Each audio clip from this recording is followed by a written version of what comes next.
The night was cold and quiet as Marcus Johnson drove his black SUV through the suburban streets of Fairview, a town he rarely visited. The road stretched ahead like a ribbon of shadows under the faint glow of streetlights. Marcus had just concluded a long day at an international diplomacy seminar in the city. As the Secretary of Foreign Affairs, his days were filled with meetings, negotiations, and speeches, but tonight, he craved the solitude of the open road. He adjusted the dial on the car radio, searching for a soothing jazz station to accompany him. Miles Davis's trumpet soon filled the cabin, and Marcus allowed himself a rare moment of relaxation.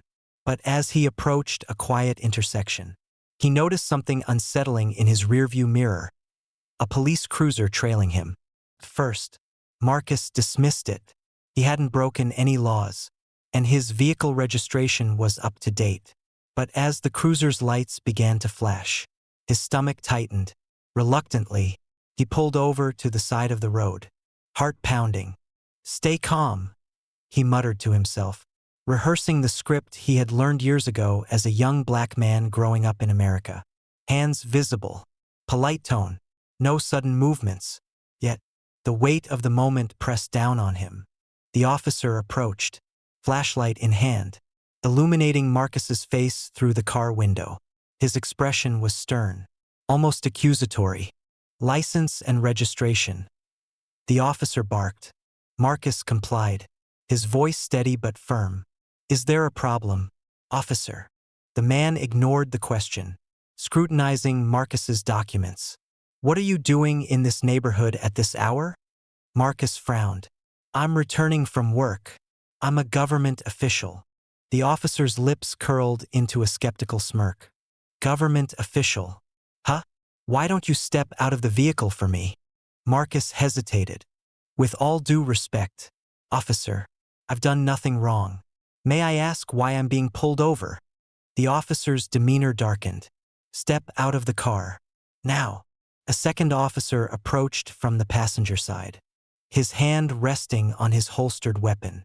Marcus felt the tension escalate. Slowly, he unbuckled his seatbelt and stepped out, his hands raised slightly to show he posed no threat. The officers began their interrogation. Questions blurred together: where he was coming from, why he was in the area, who owned the car. Marcus answered calmly, but their tone grew sharper, more aggressive. Before he could explain further, the first officer shoved him against the hood of the car. "What are you doing?" Marcus exclaimed, his voice rising in disbelief. "I haven't done anything wrong." The officers ignored his protests. They patted him down, their hands rough and invasive. "This guy's got an attitude," one officer muttered, loud enough for Marcus to hear. Humiliation burned in his chest, but Marcus refused to let anger consume him. His training in diplomacy taught him to remain composed, even under pressure. Yet, in this moment, it felt impossible. After what felt like an eternity, the officers decided to handcuff Marcus and place him in the back of their cruiser. The cold metal of the cuffs bit into his wrists, a stinging reminder of the injustice unfolding. As the cruiser drove away, Marcus glanced back at his car, abandoned by the roadside like an afterthought. The night air grew heavier, suffocating in its silence. Marcus wondered how this could be happening to him, of all people. A man who had spent his career promoting equality and justice was now a victim of the very prejudice he fought against. Inside the holding cell, the air was damp and stale. Marcus sat on a hard metal bench, his shoulders hunched. The room was dimly lit, casting long shadows that mirrored the heaviness in his heart. Despite the humiliating circumstances, he remained calm. Anger and panic wouldn't help him here. The night dragged on in silence. Occasionally, a distant voice or the clanging of bars echoed through the precinct. Marcus's thoughts drifted to his wife and son. They would be worried, wondering why he hadn't come home. He wished he could call them, reassure them, but his request for a phone call had been ignored. Hours passed before a young officer approached the cell, clipboard in hand. "Marcus Johnson?" the officer asked, his tone almost hesitant. Marcus looked up. his sharp eyes meeting the officer's. Yes. The officer unlocked the cell door and gestured for Marcus to follow. You've been released. Marcus stood, his movements slow and deliberate. On what grounds was I detained in the first place? The officer avoided his gaze. I don't have that information, sir. You'll have to speak with the desk sergeant. Marcus walked through the precinct, his head held high despite the indignity he had suffered. At the front desk, a man in a suit waited for him. It was David Harper, a junior lawyer from the State Department, whom Marcus recognized immediately. Mr. Johnson, David said, his voice laced with concern. I came as soon as I heard. Are you all right? I've been better, Marcus replied dryly. He turned to the desk sergeant, his voice cold. I assume there's a formal explanation for this? The sergeant shifted uncomfortably. It was a misunderstanding, sir. You're free to go. Marcus clenched his fists. A misunderstanding? That's all they had to say? But he bit back his anger. This wasn't the time or place for confrontation. Without another word, he left the precinct with David by his side. By morning, the story had spread like wildfire. A bystander had recorded the arrest and posted it online, and the video quickly went viral. The footage was damning, Marcus being shoved against his car, the officer's condescending remarks, and the look of quiet dignity on Marcus's face as he endured it all. Social media exploded with outrage. Hashtags like #JusticeForMarcus and #racial profiling trended within hours. News outlets picked up the story, and Marcus's name became a symbol of systemic injustice. At home, Marcus sat at his dining table, his wife Clara and teenage son James flanking him. Clara's eyes were red from crying, while James stared at his father with a mix of admiration and anger. They had no right to do this to you, James said, his voice trembling. You're the Secretary of Foreign Affairs. For God's sake. And I'm also a black man in America, Marcus replied, his tone measured but heavy. That's all they saw. Clara reached for his hand. You have to speak out, Marcus. People need to hear your side of the story. But Marcus hesitated. Speaking out would bring attention not just to him, but to his family, could jeopardize his career, his reputation. Was he ready for that? The backlash against the police department was swift. Activists and civil rights organizations demanded accountability, while protests erupted in Fairview and beyond. Demonstrators held signs reading "End Racial Profiling" and "Justice for Marcus Johnson." Meanwhile, the police department issued a vague statement, calling the incident an unfortunate misunderstanding and declining to take further action against the officers involved. Their response only fueled the public's anger. Marcus, however, remained silent. He spent his days fielding calls from colleagues and supporters, all urging him to take a stand. Even the president had called, expressing concern and offering support.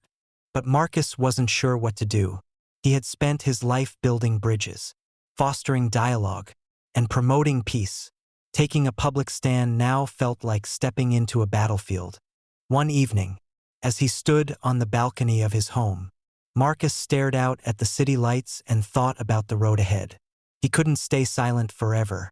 The world was watching, and the choice he made next could shape not just his own future, but the future of a nation struggling to confront its darkest truths. Marcus sat alone in his study, a warm mug of tea cooling on the table beside him. The chaos of the last few days had subsided, but only slightly. Protesters outside his home had dwindled, replaced by an eerie calm that left him more unsettled than the noise. His thoughts drifted back to a time long before titles, accolades, and international diplomacy, a time when he was simply a boy trying to navigate a world that often felt stacked against him. As a child growing up in the impoverished neighborhoods of Atlanta, Marcus had seen the harsh realities of systemic inequality. His mother, Clara Sr., worked 2 jobs to keep a roof over their heads, and his father had been a victim of police brutality long before Marcus could even remember his face. The memory of his father's absence loomed like a shadow over his childhood. shaping his worldview. One summer afternoon when Marcus was 10 years old, he and his older brother, Darnell, had been playing basketball at a local park. They were laughing, the sound of the ball echoing against the cracked asphalt. When a police car pulled up, two officers stepped out, their expressions cold and calculating. "What are you boys up to?" one of them demanded, hands resting on his belt. Marcus froze, the basketball slipping from his fingers. Darnell, only 14 but already protective, stepped forward. "We're just playing ball, sir. Nothing else." The officer's eyes narrowed. "Looks like troublemakers to me." Before Marcus could process what was happening, Darnell was forced to the ground, the officer accusing him of matching the description of a suspect. Marcus's heart pounded as he watched his brother struggle, his young mind grappling with the cruelty of it all. It took the intervention of a neighbor, an elderly woman who had been watching from her porch, to de-escalate the situation. But the damage was done. That day, Marcus learned a painful lesson. In the eyes of some, his skin was a weapon, his existence a threat. The memory brought tears to his eyes as he sat in his study, staring at the photo of his late mother on the desk. She had always told him, "Rise above it, Marcus. Be better than the hate they show you." Those words had carried him through his life, guiding him as he pursued education, leadership, and justice. But now, as a man in his 50s with the weight of a nation's gaze on him, Marcus wondered if he had truly risen above it, or if the fight was just beginning. The video of Marcus's arrest had taken on a life of its own. It was no longer just a story about one man's humiliation. It had become a symbol of the pervasive racial bias embedded in society.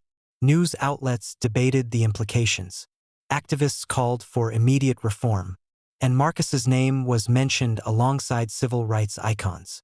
At his office in the Department of State, Marcus tried to focus on his responsibilities. His team was preparing for an upcoming summit on global trade, but the tension in the room was palpable.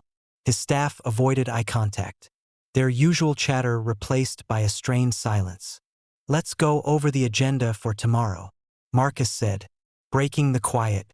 One of his aides, a young woman named Rachel, hesitated before speaking. "Sir, if I may, I think it's important to address what's happening." Marcus looked up, his brow furrowing. "What do you mean?"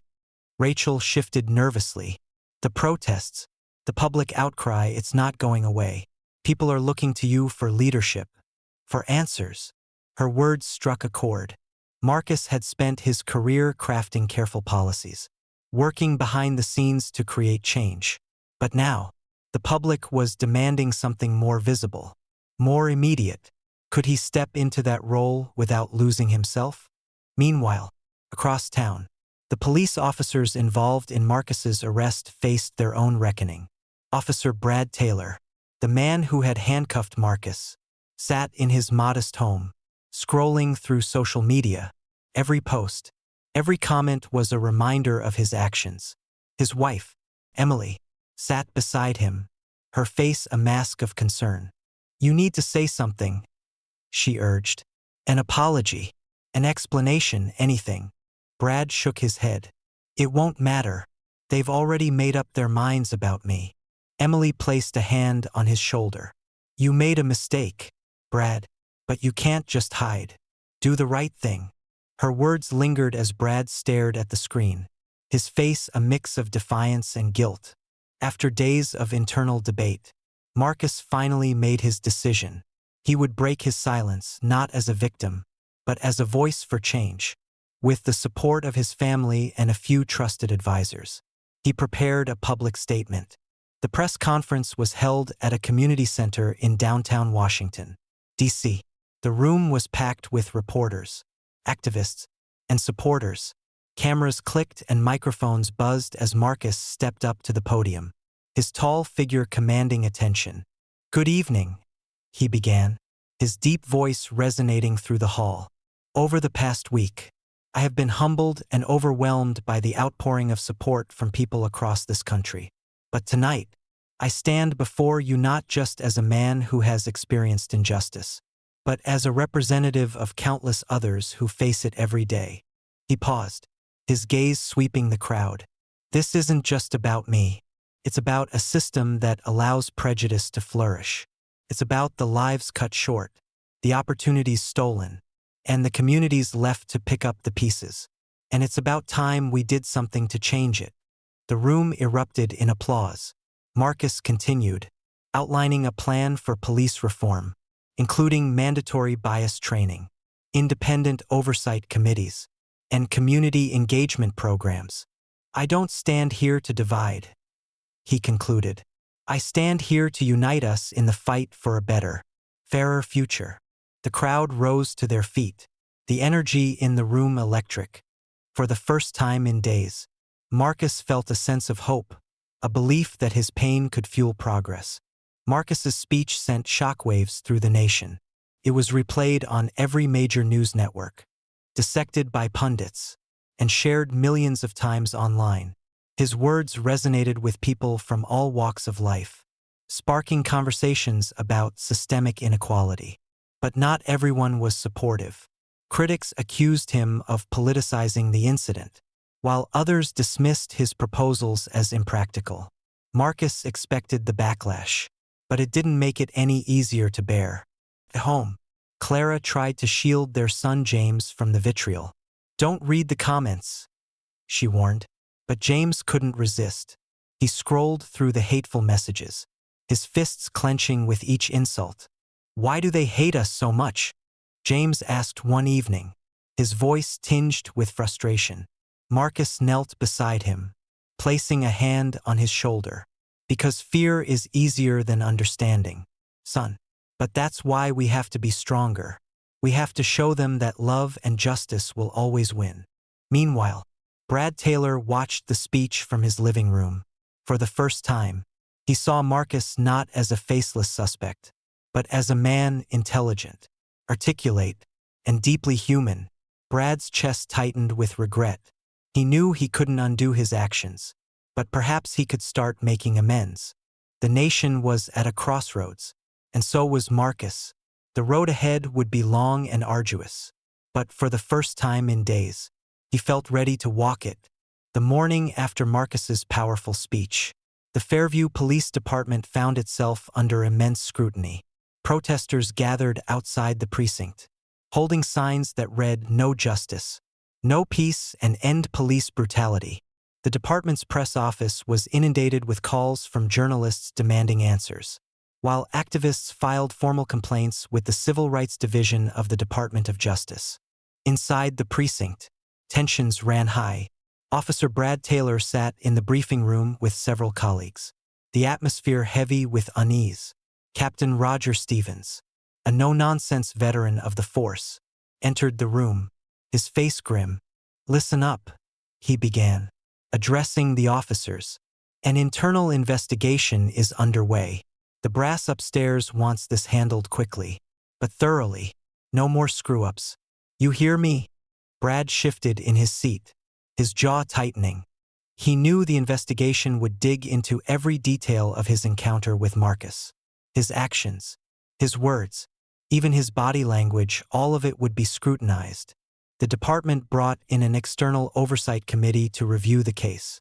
The head of the committee, Dr. Elaine Carter, was a renowned civil rights advocate with years of experience uncovering systemic injustices. Her presence alone sent a clear message. This investigation was not going to be swept under the rug.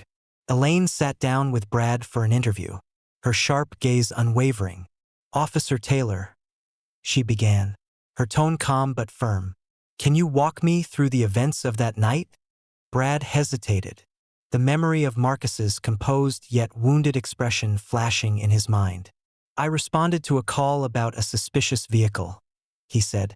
"When I arrived, I followed protocol, asked for ID, conducted a search, and then," Elaine pressed, leaning forward. Brad swallowed hard. "Then, things escalated. I thought he was resisting." Elaine raised an eyebrow. "Did Mr. Johnson ever pose a threat to you?" "No," Brad admitted, his voice barely audible. He didn't. The interview ended, but the weight of Brad's admission lingered. For the first time, he began to confront the possibility that his actions were not just a mistake but part of a larger pattern of bias. Marcus's speech had sparked a wave of activism across the country. Grassroots organizations began mobilizing, calling for comprehensive police reform. Town halls and community forums were held in cities nationwide, each echoing the same demand: change. Marcus himself was invited to participate in a roundtable discussion with key political figures and activists.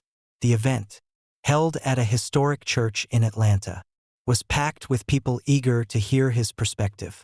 As Marcus took the stage, he scanned the room. Among the audience were young activists holding notebooks, seasoned civil rights leaders who had marched with Dr. King, and everyday citizens yearning for hope. Change doesn't come easy, Marcus began, his voice steady but impassioned. It requires courage, perseverance, and, most importantly, unity. He laid out a detailed plan for reform: mandatory de-escalation training for officers, independent review boards to handle complaints, and increased funding for community policing programs. His ideas were met with applause, but also with questions. How do we ensure accountability? A young woman asked, her voice trembling with emotion. Marcus nodded. By creating transparency. Every action taken by law enforcement must be documented and reviewed. And we must ensure that officers who violate the public's trust are held responsible. The discussion continued late into the evening, with Marcus listening intently to each concern. When the event concluded, he felt a renewed sense of purpose. He knew the road to reform would be long, but the energy in that room gave him hope. Meanwhile, Brad Taylor wrestled with guilt and shame. The investigation had laid bare his biases, forcing him to confront uncomfortable truths about himself. Encouraged by his wife, Emily, and the department's counselor, Brad decided to issue a public apology. The press conference was held at the same community center where Marcus had spoken. Reporters packed the room, eager for a statement that could either defuse or inflame the controversy. Brad stepped up to the podium, his uniform neatly pressed but his face pale with anxiety. He adjusted the microphone and cleared his throat. "Good afternoon," he began, his voice unsteady. "I'm Officer Brad Taylor, and I'm here today to take responsibility for my actions." He paused, the weight of the moment pressing down on him. "On the night in question, I made a grave mistake. I allowed my biases to cloud my judgment, and I treated Mr. Marcus Johnson in a way that was both unjust and unacceptable." The room was silent, every eye fixed on him. "To Mr. Johnson," Brad continued, his voice breaking slightly, "I want to say I'm sorry. I failed you, and I failed the values that I swore to uphold as a police officer. I will carry the weight of that failure with me for the rest of my life." As he stepped away from the podium, reporters shouted questions, but Brad ignored them. He left the room, his heart pounding. It wasn't enough to undo the harm he had caused, but it was a start. Marcus's story continued to gain traction, not just in the United States but around the world. Leaders from other countries weighed in, some expressing solidarity, while others pointed to the incident as a symptom of America's deep-seated issues with race. The United Nations invited Marcus to speak at a special session on human rights. The invitation was both an honor and a challenge. Marcus knew that addressing an international audience would bring even more scrutiny, but he also saw it as an opportunity to amplify his message. At the UN headquarters in New York, Marcus stood before a diverse assembly of diplomats, activists, and journalists. The room was hushed as he began his speech. "Ladies and gentlemen," he said, his voice resonating through the grand hall, "the incident that brought me here is not unique. It is part of a larger pattern, one that transcends borders and affects millions around the world." He spoke about the universal struggle for equality, citing examples from history and contemporary society. "No country is immune to prejudice," he said, "but every country has the power to confront it." Marcus ended his speech with a call to action. Let this moment be a turning point, not just for the United States, but for all nations. Together, we can build a future where justice is not a privilege but a right. The room erupted in applause. Diplomats rose to their feet, their clapping echoing through the chamber. Marcus felt a surge of pride and resolve. The fight was far from over, but he was ready to face whatever came next. Brad Taylor's public apology reverberated through his life like an earthquake. While some praised him for owning up to his actions, others, including many of his colleagues, viewed his admission as a betrayal. Within the Fairview Police Department, whispers about Brad's weakness spread. Officers who once considered him a friend now avoided him in the break room or cast sidelong glances as he walked past. At home, the tension was just as palpable. Brad's wife, Emily, had supported his decision to apologize, but she hadn't anticipated the toll it would take on their family. Their two teenage sons, Max and Ethan, faced harassment at school. Classmates taunted them with cruel remarks, calling their father a traitor and questioning his bravery. One evening, Brad arrived home to find Emily sitting in the kitchen, her head in her hands. She didn't look up when he entered, and the air between them felt heavy. "I got another call from Ethan's school," she said finally, her voice weary. "He got into a fight with one of the other boys." Brad sank into the chair across from her, guilt pressing down on him like a weight. "I'll talk to him," he offered, though he wasn't sure what he could say. Emily looked at him, her eyes filled with a mix of frustration and sadness. "Do you ever wonder if this was worth it? The apology, the investigation, everything. Feels like we're losing everything." Brad clenched his fists, his knuckles white. He had asked himself the same question countless times, but deep down, he knew the answer. "It was the right thing to do," he said quietly, "even if it costs us everything." Emily sighed, her resolve softening. "I just wish it didn't have to cost so much." Across town, Marcus Johnson faced his own struggles.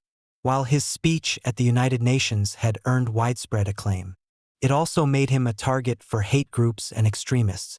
The Johnson household was under constant surveillance by security personnel, and every trip outside felt like navigating a battlefield. One evening, Marcus sat with his wife, Clara, and their son, James, in the living room. The news played softly in the background, but none of them paid it much attention. James was scrolling through his phone, his expression a mix of anger and disbelief. "Dad," James said, breaking the silence. "Did you see this? Someone made a video accusing you of lying about the arrest. They're saying you provoked the officers." Marcus leaned forward, his brow furrowing. "Let me see." James handed over the phone, and Marcus watched the video. It was a poorly edited compilation of clips meant to paint him as aggressive and confrontational. The comments below the video were worse, vile and hateful, with some even threatening violence. Clara reached out, placing a hand on Marcus's arm. "Don't let them get to you," she said. "You've already done so much good. That's what matters." But Marcus couldn't shake the feeling of unease. The attacks weren't just on him, they were on everything he stood for. He looked at James, who was clearly struggling to process the hate directed at their family. "Son," Marcus said gently, "you can't fight every battle online. People will believe what they want to believe. Our job is to focus on the truth and keep pushing forward." James nodded, but his eyes were still clouded with doubt. Marcus knew this fight was taking a toll on all of them, but he also knew they couldn't afford to back down. With the internal investigation wrapping up and public attention still fixed on him, Marcus decided it was time to take concrete action.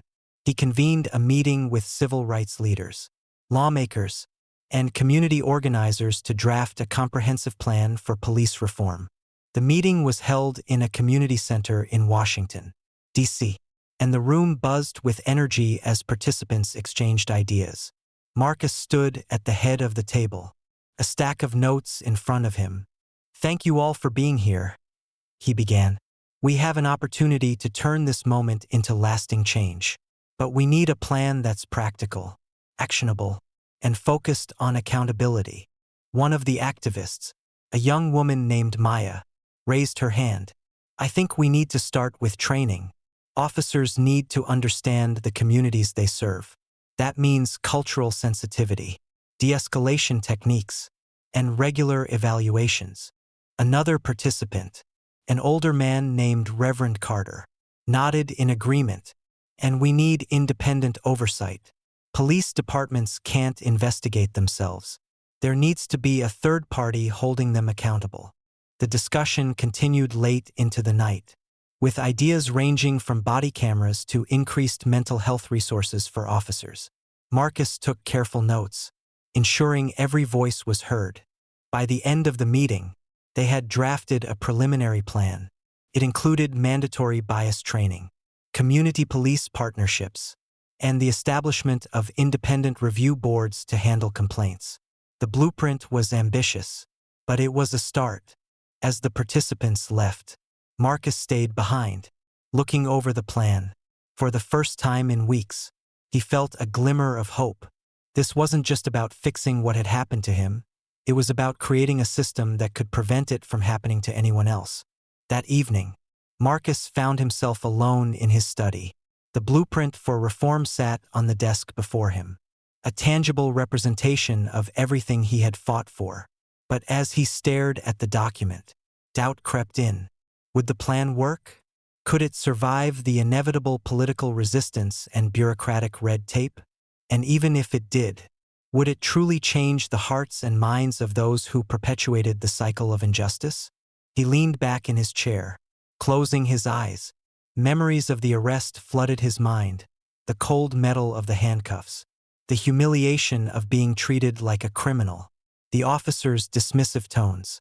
It would have been easy to let bitterness consume him. But Marcus knew that wasn't the answer. As he sat in silence, the door creaked open. Clara stepped in, holding 2 mugs of tea. She placed one in front of him and took the seat across from him. "You're carrying the weight of the world on your shoulders," she said softly. Marcus gave her a small smile. "It feels that way sometimes."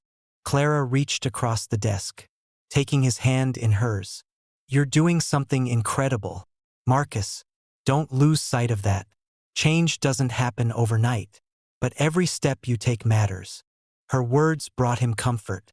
He squeezed her hand, grateful for her unwavering support.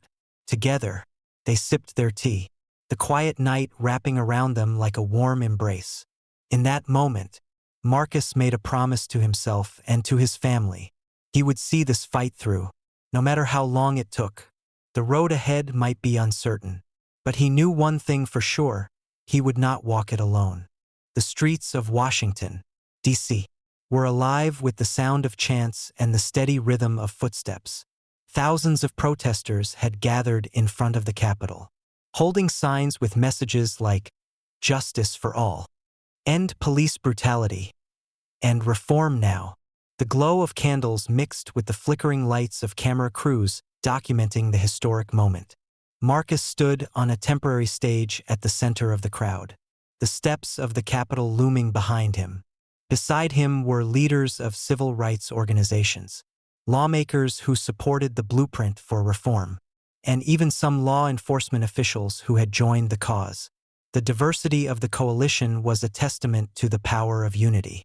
As Marcus stepped up to the microphone, a hush fell over the crowd. He took a deep breath, feeling the weight of the moment. "Tonight," he began, his voice steady, "we are not here to divide.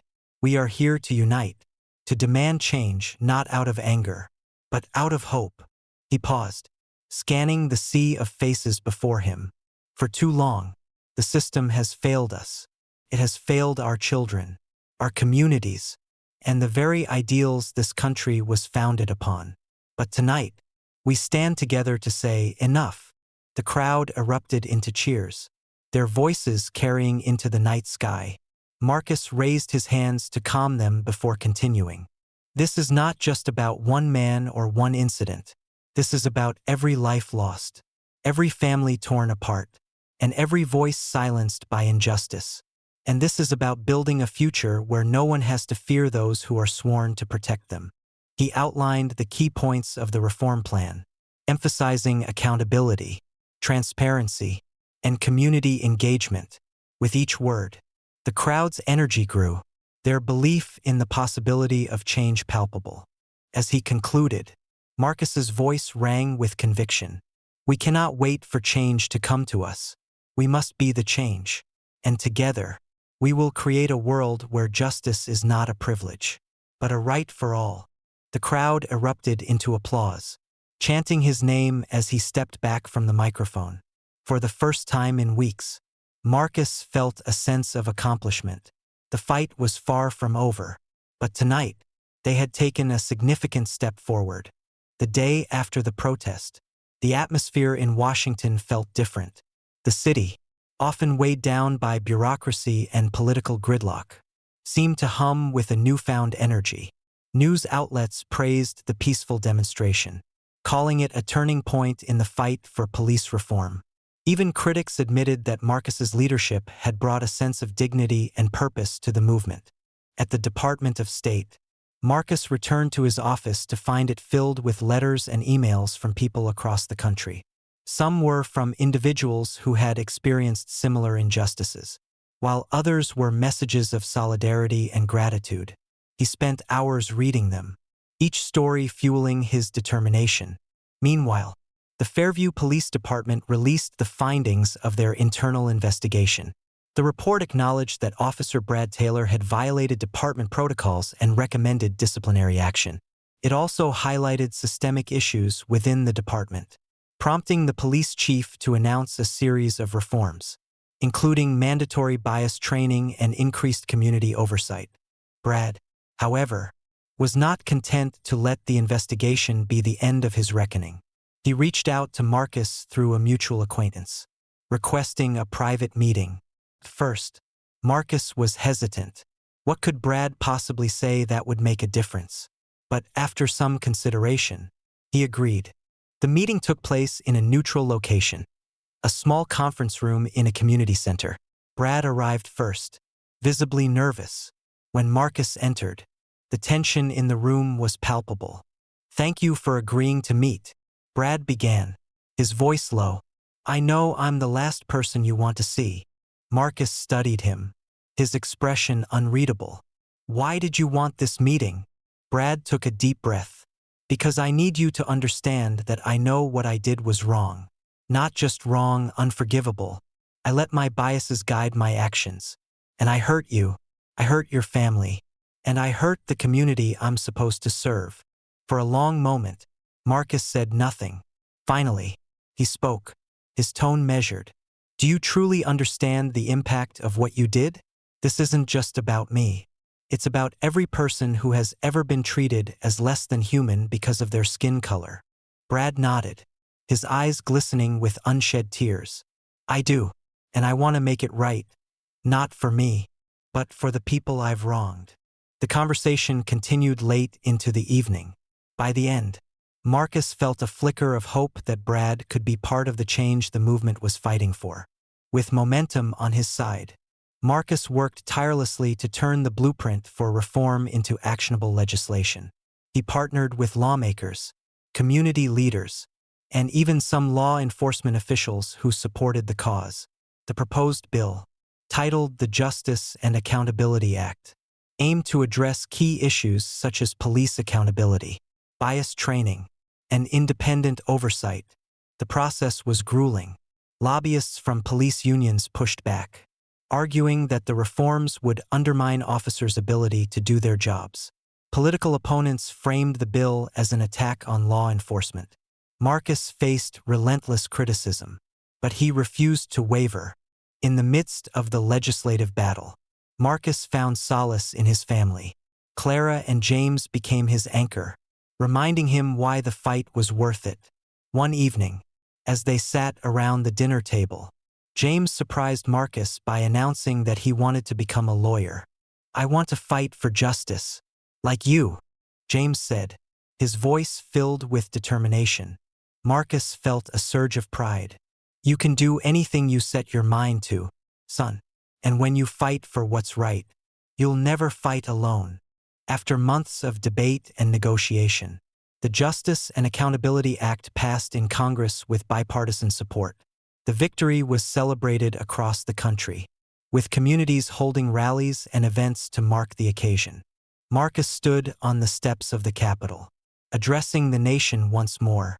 "Today, we have taken a step toward a brighter future," he said. "This bill is not the end of our journey, but the beginning. It is a promise to every American that justice and equality are worth fighting for." The reforms began to take shape. Police departments implemented new training programs. Independent review boards were established, and communities worked to rebuild trust with law enforcement. The road ahead was still challenging, but progress was undeniable. As Marcus reflected on the journey, he realized that the experience had changed him. He had gone from being a victim of injustice to a champion for reform, using his platform to inspire others. One quiet evening, Marcus and Clara sat on their porch, watching the sun set over the horizon. The sky was painted with hues of orange and pink, a reminder that even the darkest nights give way to dawn. "We did it," Clara said softly, taking his hand. Marcus smiled, his heart full. "No," he replied, "we're just getting started." And with that, Marcus looked out at the world, ready to face whatever came next, knowing that together, they could overcome anything.